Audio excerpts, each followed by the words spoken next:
Good morning, church. So Thursday I received a call and I was thinking and praying what to share. और मैं सोचने लगी, प्रार्थना करने लगी, क्या मैं आप लोगों से बांटूं। So the first point came in my mind is dealing with offense. और जो पहली बात जो मुझे स्मरण आई वो था dealing with offence. So I would like to pray and I would like to give myself into the hand of God. मैं प्रार्थना करना चाहूँगी, अपने आप को परमेश्वर के हाथ में दूंगी।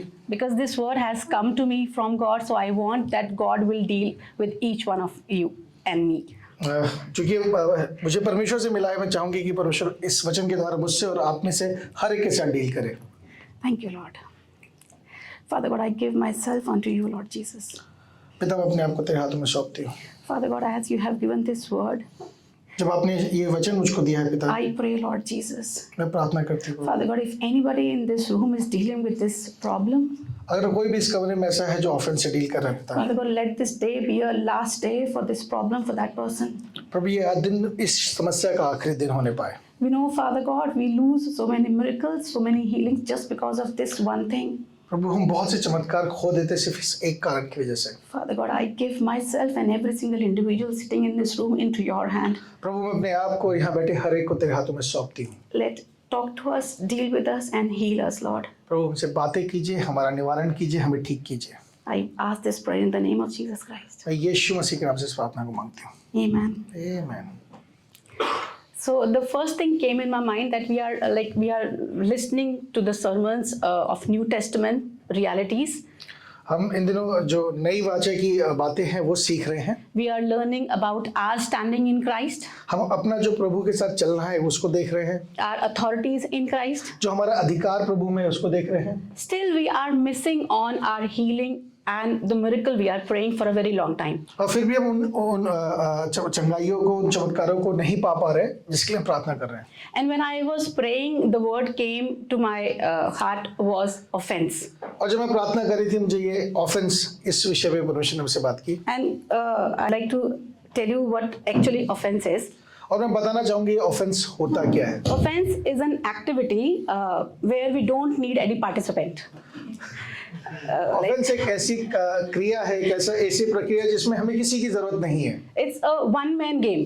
ये एक अकेला व्यक्ति खेल सकता है। You don't need anybody to play that game. You can play that game all alone. आप ये खेल अकेले भी खेल सकते हैं। And actually we play that game all alone. और सच ये है कि हम ये अकेले ही खेलते हैं। Offense is, for example, there are different ways by which we get offended.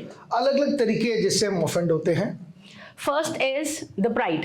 पहला है घमंड। So I think that I deserve a kind of treatment which I am not getting. I get offended. जब मुझे लगता है कि मुझे एक खास किस्म का मेरे साथ व्यवहार होना चाहिए और जब वो नहीं होता तो मैं ऑफेंड हो जाता हूँ। Or I compare myself with somebody and I think that the treatment he is getting, I am not getting, I get offended. जब मुझे किसी और व्यक्ति को जब एक व्यवहार एक खास किस्म का उसके साथ व्यवहार होता है, मुझे मेरे साथ नहीं होता, मैं ऑफेंड हो जाता हूँ। Or sometimes I feel that this person is having peace or calm and the faith I am not, I lack that thing, I get offended. कई बार किसी दूसरे व्यक्ति के पास वो शांति, वो आनंद होता है, वो सब कुछ होता है जो मेरे पास नहीं, और मैं इससे भी ऑफेंड होता हूँ। So all this situation, the person is not participating. It's all about my mind. I am entertaining that thought. और इन सब बातों में वो व्यक्ति सामने वाला उसमें वो सम्मिलित नहीं, सिर्फ मैं अपने आप में ऑफेंड हो रहा हूँ। So I am thinking. मैं सोच रहा हूँ। I am getting offended. मैं ऑफेंड हो रहा हूँ। And I am reacting. और मैं ही उसकी प्रक्रिया कर रहा हूँ। No participation is required at all. कोई और किसी और की जरूरत नहीं है। And if we see the same kind of character we can see in the Bible. और ऐसे ही लोग हमें बाइबल में भी मिलते हैं। This Bible God has given to us as a reference point. ये जो परमेश्वर का वचन है, परमेश्वर ने एक रेफरेंस करके हमें दिया है। So we can learn what to do and what not to do. तो हम इससे सीख सकते हैं हमें क्या करना है और क्या नहीं करना है। There are mighty men and women of God in this Bible. परमेश्वर के वचन में बहुत से सामर्थी स्त्री, पुरुष और स्त्रियां हुए। And they have lived a mighty life. Though they have done few mistakes, उन्होंने बहुत अच्छा एक सामर्थी जीवन जीवा, इसके बाद बावजूद भी जब उन्होंने कुछ गलतियां की, so we can learn what they have done good so that we can implement it, and what they have done wrong we should not do that thing. और जो कुछ उन्होंने अच्छा किया हम उसे सीख सकते हैं और अपने जीवन में कर सकते हैं। जो उन्होंने गलत किया हम उससे अपने आप को बचा के रख सकते हैं। So I would like you to read with me 2 Kings chapter 5 verse 9. We all know the story of Naaman. हम सब नामान की कहानी को जानते हैं. We'll read it. 2 Kings chapter 5 verse 9 onwards. So Naaman came with his horses and chariots and stopped at the entrance of Elisha's house. Elisha sent a messenger to him, saying, "Go and wash in the Jordan 7 times, and your flesh will be restored to you, and you will be clean." But Naaman was furious and went away and said, "Indeed, I thought he would at least come out to see me and stand and call on the name of the Lord his God, and wave his hand over the place of leprosy and heal the leper. Are not Abana and Pharpar, the rivers of Damascus, better than all the waters of Israel? Could I not wash in them and be clean?" So he turned and went away in a rage. So did Elisha say that I would come out and I would pray for you? क्या Elisha ने आके कहा कि मैं बाहर आके प्रार्थना करूंगा? Anywhere did you read that Elisha said that I would come out, I would wave my hand on you and I would pray for you? कहीं भी ऐसा लिखा है कि एलिशा ने ये बात उससे कही थी कि मैं आके तुम्हारे लिए बाहर आके प्रार्थना करूं तुम्हारे पे हाथ रख के? Naaman thought. नामान ने ये बात अपने आप मन में सोची. He imagined a scenario before reaching to that place. वहां आने के पहले उसने मन में एक कल्पना के रखी थी. And why did he do so? उसने ऐसा क्यों किया? It is there in 2 Kings chapter 5 verse 1. उसके इसी अध्याय के पहले पद में लिखा है. The king of Aram had great admiration for Naaman, the commander of his army, because through him the Lord had given Aram great victories. But though Naaman was a mighty warrior, he suffered from leprosy. Yes. So it's mentioned that he was a commander of army लिखा हुआ है कि वो एक सेनापति था and he had and was a great honorable man in the sight of his master. और अपने स्वामी की दृष्टि में बड़ा और प्रतिष्ठित पुरुष था. He is a man of authority उसके पास अधिकार था and at the same time he received reverence from his master. और जो उसका स्वामी था वो उसे बहुत सम्मान देता था. So because he is a man of authority and man who receive honor from everybody, क्योंकि चूंकि वो एक अधिकार वाला व्यक्ति था और उसको चूंकि सबसे सम्मान मिलता था, he was expecting the same kind of treatment from Elisha. और वो वैसा ही व्यवहार एलिशा से भी उम्मीद कर रहा था. He was thinking, because I am a man of authority, when I would go, Elisha would come out and he would pray for me. और चलता चूंकि मैं एक प्रतिष्ठित व्यक्ति हूं, जब मैं जाऊंगा तो एलिशा मेरे पास आकर मेरे लिए प्रार्थना करेगा. Sometime when we people are on authority, we expect the same kind of treatment from everybody. जब हम एक अधिकार के स्थान पे होते हैं तो हम वैसा ही सम्मान सबसे अपेक्षा करते हैं. And when we don't receive it, we get offended. और जब हमें वैसा नहीं मिलता तो हम ऑफेंडेड हो जाते हैं.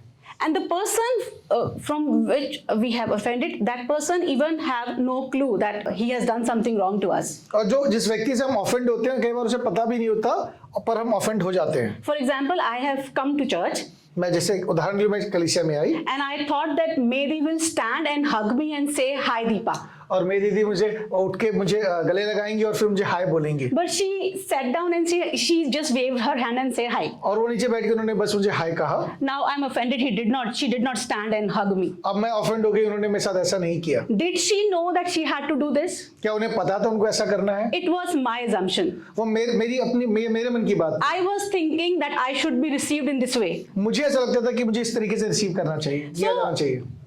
We imagine few things. This is just one example. You can see your life and you will find few examples running in your mind right now. ये सिर्फ मैंने एक उदाहरण दिया है. आप अपने मन में बहुत से उदाहरण खुद देख सकते हैं जो आपके साथ होता है. I think that a picture must be going in your heart that yes, that had happened on that day. और अभी आप लोग के मन में बहुत सी ऐसी बातें चल रही होंगी. So what happened? We expect something, and when things are not moving in the same way, we feel offended. जब हम एक मन में एक अपेक्षा करके चलते हो, जब वैसा नहीं होता तो हम ऑफेंड हो जाते हैं. This man, Naaman, he was a man of authority. ये व्यक्ति एक बहुत ही प्रतिष्ठित पुरुष था. Though he listened the girl who was servant at his house, उसने उस बच्ची जो उसके घर में नौकर थी उसकी बात सुनी. he obeyed. He obeyed. उसने उस बात को माना. He took all the silvers and all the gift and reached to Elisha. वो सब कुछ अपना सोना चांदी लेकर एलिशा के पास आया. So everything he was doing, everything was right. जो कुछ वो कर रहा था वो सही था. But one thought, पर एक विचार, he was not able to receive the miracle. वो उस एक विचार की वजह से वो उस चमत्कार को नहीं पा रहा था जिसके लिए वो आया था। I'll give you an example. For example, Enosh is leading worship today. जैसे आज एनोश वर्शिप लीड कर रहे थे, And because of one of his action or something he has said someday, and I am offended. और अगर उसने कभी कोई बात की जिसकी वजह से मैं ऑफेंडेड हूँ, And I'm not receiving the worship because he is standing there. और मैं उस वर्शिप को रिसीव नहीं कर पा रही क्योंकि आज वो लीड कर रहे हैं। So do you think I am doing anything wrong or any harm would happen to him, or is it my loss? या ऐसा करने से क्या उनका नुकसान होगा या मेरा नुकसान होगा? One line, please underline. Whenever we move in offense, we do harm to ourselves, not to the person whom we think we have offended of. एक बात जान लीजिए, जब भी आप ऑफेंस में होते हैं आप अपना ही नुकसान करते हैं, उस व्यक्ति का नहीं जिससे आप ऑफेंड हुए। Naaman thought that I would go back. Naaman ने कहा मैं वापस जाऊंगा। This action would impact Elisha in any way. क्या उसका ये व्यवहार एलीशा पे किसी किस्म का प्रभाव लाता? He would miss his healing. वो अपना चमत्कार जो अपनी चंगाई किया था वो उस बात को मिस कर देता। He had come to get rid of the leprosy. वो आया था कि वो कोढ़ से छुटकारा पा सके, And he got one instruction. और उसे एक इंस्ट्रक्शन मिला। He was not comfortable. He got furious.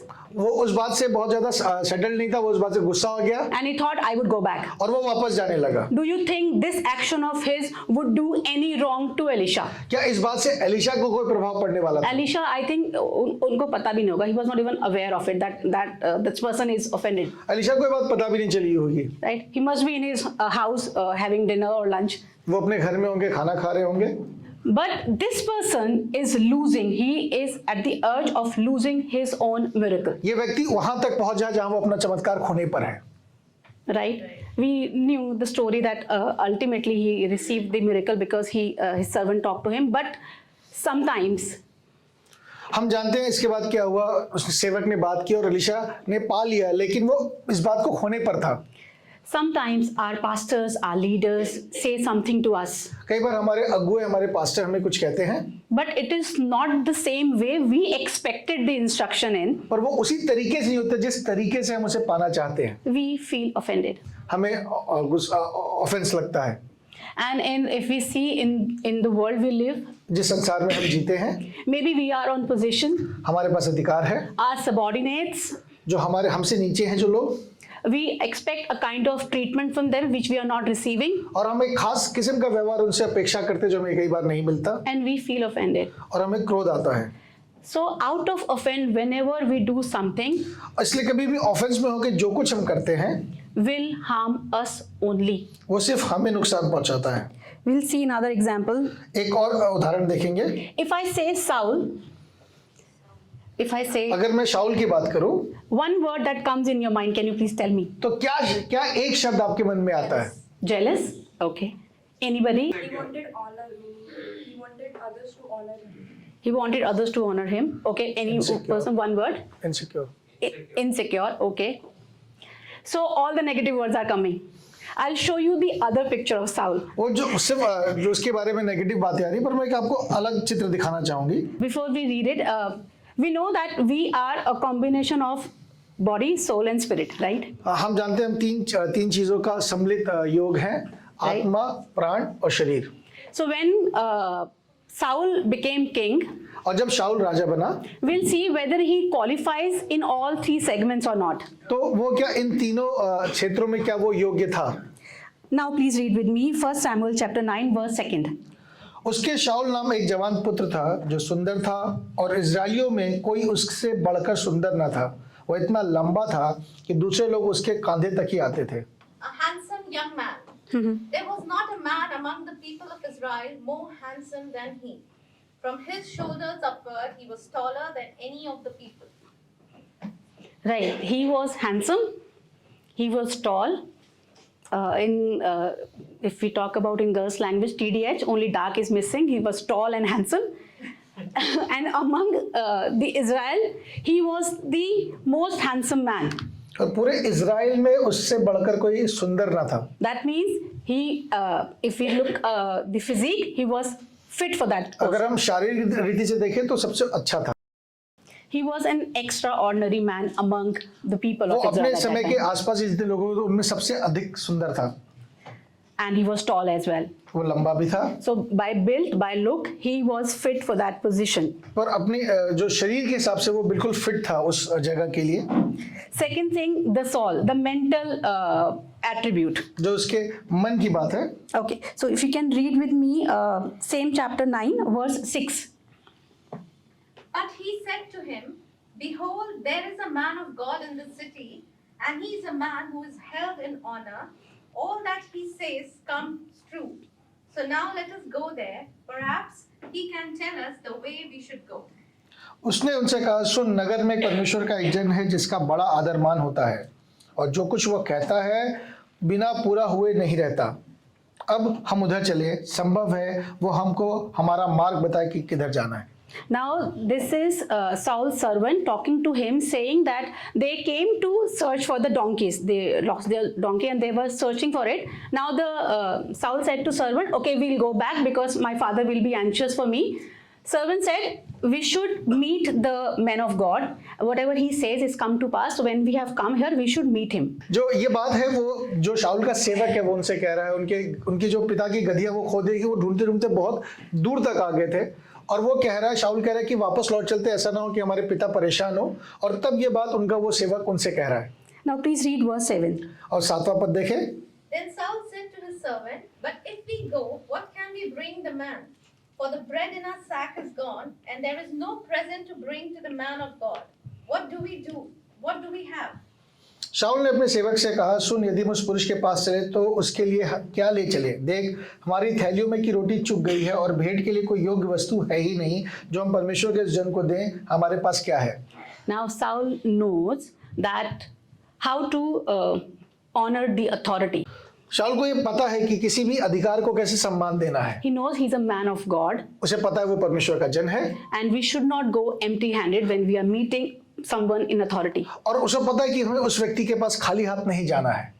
Whenever we go to a man of God or someone is in authority, Bible says we should not go empty-handed. जब भी हम किसी प्रतिष्ठित के पास, बड़े व्यक्ति या खुदा के खादिम के पास जाते हैं, हमें कभी भी खाली हाथ नहीं जाना चाहिए। And he knows this principle. और शाऊल को ये बात है, उसको इस बात का संज्ञान है। That means he was a wise man. इसका मतलब वो एक समझदार व्यक्ति है। We have seen all the negative attributes. Now see the positive attribute of Saul. He was tall man, he was handsome, he was wise, he knows how to honor the authority. हमने शाऊल के बारे में सारी negative बातें ही देखी हैं, पर हम यहाँ देख रहे हैं कि उसके पास अच्छी बातें भी हैं। वो बहुत सुंदर है, वो शारीरिक रीति से बहुत अच्छा है, और उसके पास एक सही समझ भी है।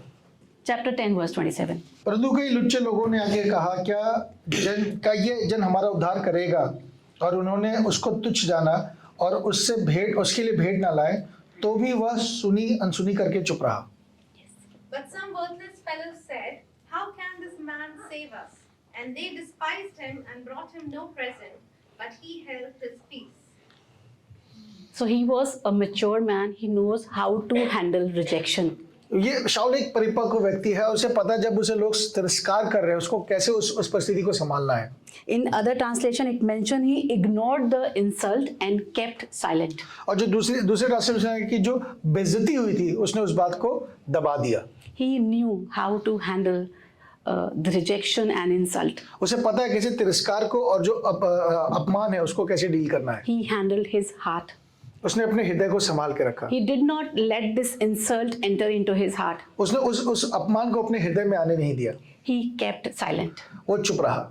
So he was a mature man. All these qualities are required if you are sitting on a position. और वो एक परिपक्व व्यक्ति था, और ये सारी चीजें जरूरी है अगर आप एक अधिकार के स्थान पर हैं। Okay, chapter 14 verse 52. और शाऊल जीवन भर परिस्थितियों से संग्राम करता रहा, और जब शाऊल को कोई वीर या अच्छा योद्धा दिखाई पड़ा, तब उसने उसको अपने पास रख लिया। There was hard fighting against the Philistine all the days of Saul. And when Saul saw any strong man or any valiant man, he attached him to himself. So he was a good recruiter as well. वो एक अच्छा रखने वाला भी था। He knows and he can acknowledge the talent. वो लोगों के अंदर जो एक अच्छी बात थी उसे देख सकता था। Whenever he find anybody who is courageous and good, he keep that person as his own staff. जब भी उसे कोई साहसी व्यक्ति दिखता था, वीर दिखता था, उसे वो अपने पास रख लेता था। Again, a good attribute to be a leader.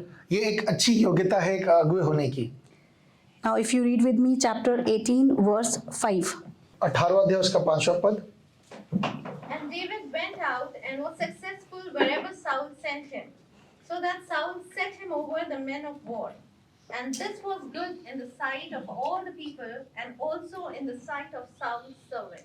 और जहाँ कहीं शाऊल दाऊद को भेजता था वो वहां जाकर बुद्धिमानी के साथ काम करता था, और शाऊल ने उसे योद्धाओं का प्रधान नियुक्त किया, और समस्त प्रजा के लोग और शाऊल के कर्मचारी उससे प्रसन्न थे। He promoted David, right? उसने दाऊद को प्रमोशन दिया। He was not insecure. वो इनसिक्योर नहीं था। He made him the general, right? उसने उसको प्रधान करके नियुक्त किया। So he knows how to and when and to whom give promotion. उसे पता है कब किसको प्रमोशन देना है। So all these attributes are required if you want to be a king of any nation, no? ये सब चीजें जरूरी है, गुण चाहिए अगर आप एक राजा बनना चाहते हैं किसी So we देश have के। seen body, हमने उसके शारीरिक तौर पे देखा वो अच्छा था। soul. हमने उससे देखा उसके पास समझ थी। Now we'll see the spirit part. हम उसके फिर आत्मा की बात देखेंगे। 1 Samuel chapter 9 verse 16th and 17th. Tomorrow about this time I will send to you a man from the land of Benjamin, and you shall anoint him to be the prince over my people Israel. He shall save my people from the hand of Philistines, for I have seen my people, because their cry has come to me. When Samuel saw Saul, the Lord told him, Here is the man of whom I spoke to you. He it is who shall restrain my people. कि कल इसी समय मैं तेरे पास बिन्यामीन के देश से एक पुरुष को भेजूंगा, उसी को तू मेरी प्रजा इज़राइल के ऊपर प्रधान करके अभिषेक करना। वो मेरी प्रजा को पलिश्तियों के हाथ से छुड़ाएगा, क्योंकि मैंने अपनी प्रजा पर कृपा दृष्टि की है, इसलिए कि उनकी चिल्लाहट मेरे पास पहुंची है। और फिर जब शमूएल ने शाऊल को देखा, तब यहोवा ने उससे कहा, जिस पुरुष की चर्चा मैंने तुझसे की थी वह यही है, मेरी प्रजा पर यही अधिकार करेगा। God appointed Saul. परमेश्वर ने शाऊल को नियुक्त किया था। God gave the description of Saul to Samuel, that he is the man I was talking about. और परमेश्वर ने शाऊल से कहा, देख जो व्यक्ति की चर्चा मैं तुझसे की थी वो यही है। Chapter 10 verse 6. Then the Spirit of the Lord will rush upon Yes. you, and you will prophesy with them, and be turned into another man. तब यहोवा का आत्मा तुझ पे बल से उतरेगा, और तू उनके साथ होकर नबूवत करने लगेगा, और तू परिवर्तित होकर और ही मनुष्य हो जाएगा। Now the other attribute, spiritual attribute, he would prophesy. Samuel said that once you meet them, you will start prophesying with them. और शमूएल ने शाऊल के बारे में कहा कि जब तू नबियों से मिलेगा तू भी नबूवत करने लगेगा, और ऐसा हुआ भी। Right? So to be a king, he is fit as a person in body, in soul, in spirit. और एक राजा होने के लिए जो शारीरिक योग्यता या मानसिक या जो आत्मिक योग्यता चाहिए थी, वो सारी योग्यताएं शाऊल के पास है। He is a humble man, a mature man, a wise man. वो एक नम्र व्यक्ति है, परिपक्व है और समझदार व्यक्ति है। He is a secure person. He knows when to give authority and promotion to his subordinates. वो एक बहुत सिक्योर व्यक्ति, उसे पता है कब किसको आगे बढ़ाना है। But just 2 lines of song change his destiny. पर सिर्फ एक गीत के 2 लाइंस ने सब कुछ बदल दिया। If you can read with me, 1 Samuel chapter 18 verse 6 changed the entire story of Samuel. और पहले शमूएल उसका 18 Sorry, अध्याय के साउल। 6 पद में लिखा है, उस एक गीत के 2 शब्दों ने सब कुछ बदल दिया शाऊल के लिए। As they were coming home, when David returned from striking down the Philistines, the women came out of all the cities of Israel, singing and dancing to meet King Saul with tambourines, with songs of joy, and with musical instruments. And the women sang to one another as they celebrated. Saul has struck down his thousands, and David his 10,000. जब दाऊद उस फलिश्ती को मार के लौटा आता था, तो वे सब लोग भी आ रहे थे, और सब इज़राइली नगरों से स्त्रियों ने निकलकर डफ और तिकोने बाजे लिए हुए आनंद के साथ गाती और नाचती हुई शाऊल राजा के स्वागत में निकली। और वे स्त्रियां नाचती हुई एक दूसरे को यह गाती गई कि शाऊल ने तो हजारों को, परंतु दाऊद ने लाखों को मारा है। This man has handled insult earlier. इस व्यक्ति ने पहले बेइज्जती को, अपमान को संभाला है। He showed a mature step when people said wrong about him. जब लोगों ने इसके बारे में गलत कहा, उसने उस बात को बहुत परिपक्वता से संभाला है। But a song Two lines of a song changed his heart for David. पर एक गीत के दो उसने वाक्यों ने इसका सब कुछ बदल दिया दाऊद के प्रति। How strong an offense can be. ये ऑफेंस कितना स्ट्रांग हो सकता है। Not only he lost the kingdom, even his entire family, nobody sat on that chair after Saul. ना सिर्फ उसने राजा का स्थान खो दिया, पर उसकी पीढ़ी में आगे कोई भी फिर राजा नहीं बन पाया। He lost his calling, he lost his kingdom, he lost everything. उसने अपनी बुलाहट, अपना स्थान, सब कुछ खो दिया। Verse 8 and 9 says, तब शाऊल अति क्रोधित हुआ और ये बात उसको बुरी लगी और वो कहने लगा, उन्होंने दाऊद के लिए तो लाखों और मेरे लिए हजारों को ठहराया, इसलिए अब राज छोड़ उसको क्या मिलना बाकी है। he's saying he has got everything, only kingdom is left. उसे कह रहा है कि अब राज छोड़ उसको अब क्या मिलना बाकी है। People did not say this. लोगों ने ये बात नहीं कही थी। This is his own thoughts. ये उसके अपने विचार है। He is thinking in that way. वो उसी तरीके से सोच रहा है। He gave space to those negative thoughts to work in his life. उसने उन गलत विचारों को अपने अंदर काम करने दिया। And Bible says after that day, the way he was looking at David, it changed. और उसके बाद वो दाऊद को जिस तरह से देखता था वो हमेशा के लिए बदल गया। So Saul eyed David from that day on forward. उस दिन से वो उसकी ताक में लगा रहा। Can you see? One offense can change your and my destiny. क्या आप देख पा रहे हैं कि एक ऑफेंस आपकी और मेरी जिंदगी का रास्ता बदल सकता है। And the very next day, verse 10 says, and it happened on the next day that the distressing spirit from the God came upon Saul. और इसके अगले पद में लिखा है, दूसरे दिन परमेश्वर की उसे दुष्ट आत्मा शाऊल पर बल से उतरा। A day before, offense came into the life. इसके पहले कि उसके जीवन में वो अपमान, वो ऑफेंस आता, Only one day before it entered actually. वो एक ही दिन पहले उसके जीवन में आया। And next day, और अगले दिन evil spirit started disturbing him. और उसके जीवन में दुष्ट आत्मा उसको घबराने लगी। When we give space to offense to work in our life, जब हम ऑफेंस को अपने जीवन में काम करने की जगह देते हैं, we open the doors of our life for Satan to work in us. हम अपने जीवन में वो स्थान देते हैं जहाँ शैतान काम करने लगता है। So we need to be very careful what kind of thoughts we are entertaining. हमें बहुत चौकस रहना कि हम किस किस्म के विचारों से अपनी लाइफ में एंटरटेन कर रहे हैं। Because David was not even aware. Dawood को ये सब कुछ पता भी नहीं। Even those ladies, they didn't know. वो जो स्त्रियां गार्ड थे उनको भी ये बात पता नहीं है। They came to meet Saul. It was not mentioned that they came to meet Saul and David. It's mentioned they came to meet Saul. लिखा है कि वो शाऊल का स्वागत करने के लिए आई थी, वो दाऊद का स्वागत करने के लिए नहीं आई थी। They didn't know that these two lines can change everything. उन्हें ये नहीं पता कि ये दो वाक्य सब कुछ बदल देंगे। But this person is suffering from this disease now. अब ये व्यक्ति इस पीड़ा से ग्रसित है। So this is how offense work in our life. ये इस तरीके से ऑफेंस हमारे जीवन में काम करता है। One ordained person, एक अभिषेक व्यक्ति appointed by God, जिसको परमेश्वर ने नियुक्त किया है, people were pleased by him, लोग उससे प्रसन्न थे, but one offense changed his destiny completely. और एक ऑफेंस ने सब कुछ उसके जीवन में बदल दिया।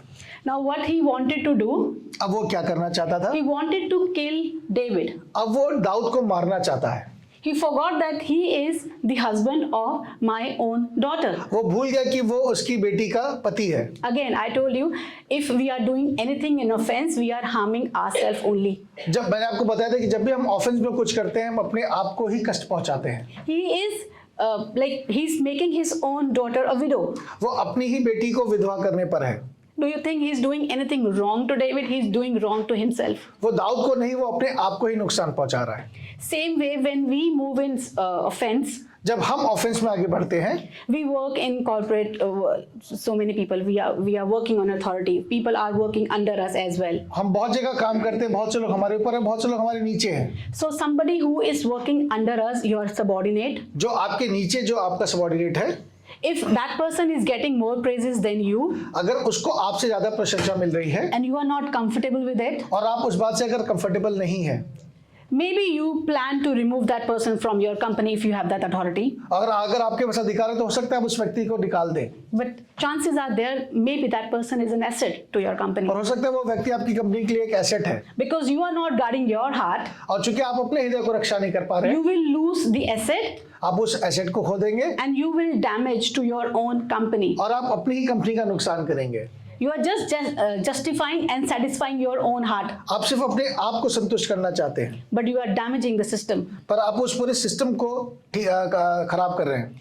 Same thing we can see in our church as well. ऐसे ही कलीसिया में भी आप देख सकते हैं। We may have joined a church 10 years back, हो सकता है मैं 10 साल पहले कलीसिया में आए, and a person has joined our church 6 months back, और कोई दूसरा व्यक्ति सिर्फ 6 महीने पहले आया है, and pastor has given him stage. और पास्टर साहब ने उसको स्टेज दे दिया। Now things are like, why pastor is not calling me, why I am not getting this space to preach, why he is preaching, अब हम सोचे कि वो व्यक्ति क्यों प्रचार कर रहा है, मैं क्यों नहीं कर रहा, मैं तो बहुत पुराना हूँ। why he is leading worship, why not me. वो वर्शिप की लीड कर रहा है, मैं क्यों नहीं कर रहा। So these kind of offenses, that person, even he is not aware what is going on in your heart, वो व्यक्ति जानता भी नहीं कि आपके हृदय में क्या चल रहा है, but you are offended but आप ऑफेंडेड हैं, and you are doing wrong to yourself, not to that person. और आप अपने साथ बुरा कर रहे हैं, उस व्यक्ति के साथ नहीं। You are losing miracle. आप अपना चमत्कार खो रहे It हैं, is at hand, वो आपके सामने है, but we are losing that because of that one thought in our heart. और उस एक विचार की वजह से हम उस चमत्कार को खोने पर हैं। We are losing our healing. हम अपनी चंगाई खो रहे हैं। We are praying for one thing from very long time, but we are not receiving हम it. किसी एक बात के लिए बहुत लंबे समय से प्रार्थना कर रहे हैं, पर हमें वो मिल नहीं रहा। And we are talking to pastor, I don't know, I'm fasting, I'm praying, I'm doing everything, but still that miracle is not happening. हम कह रहे पास्टर साहब मैं लगातार दुआ करो, प्रार्थना करो, पर मुझे वो चमत्कार मिल नहीं रहा, Because we are not able to recognize and identify the offense. क्योंकि हम उस ऑफेंस को जिसमें हम जी रहे हैं उसे हम पहचान नहीं पाते। We often justify our actions. हम कई बार जो उस ऑफेंस को हम जस्टिफाई करते हैं, Because we justify, we don't know that this is something which is bothering me receiving that miracle. और चूंकि हम उस बात को सही ठहरा रहे होते हैं, हमें नहीं पता होता कि वही कारण है जिसकी वजह से हमें चमत्कार नहीं मिल रहा। One example in coming, but it is not there in my notes. When Jesus Christ told his disciple to have the flesh and the blood, and they got offended. यीशु ने उनसे कहा, मैं तुमसे सच सच कहता हूं कि जब तक मनुष्य के पुत्र का मांस ना खाओ और उसका लहू ना पियो, तुम में जीवन नहीं। And disciples said, this is hard to believe. चेलों ने कहा ये बहुत मुश्किल है विश्वास करना। This statement is hard to receive. चेलों ने कहा ये बहुत मुश्किल है। Naaman was about to lose his miracle. Naaman अपना चमत्कार खोने पर था।